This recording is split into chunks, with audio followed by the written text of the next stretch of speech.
terminali i aeroportit, një taksist më mori, që nga ai moment, plani im për të nisur diçka të re filloi zyrtarisht. Ndoshta nga mënyra si paraqitesha, shoferi u bë menjëherë kureshtar. Filloi të fliste për banda, për jetën e krimit, duke thënë se alkool është të jesh gangster.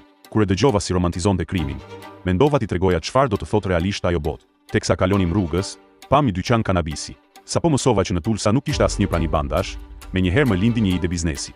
Vetëm një roje sigurie, pa ndonjë aftësi luftarake. Nuk dukej sikur kishte kamera. Recepcionisti i dobët, pothuajse i pafuqishëm. Po të donte dikush ta grabiste, do të ishte shumë e lehtë. I thash të thëriste pronarin. Punonjësi nuk guxoi të largohej nga posti. Roja, duke dëgjuar zhurmën, u afrua dhe më kërkoi të largohesha menjëherë. Para tij isha thjesht një plak me flok gri. Ai mendoi se situata ishte e thjeshtë. Nuk e dinte kë kishte përballë. Mora termosin e shoferit dhe e përplasa drejtë në kokën e tij. Duket se grushtat janë e vërteta përfundimtare. Shpejt doli pronari.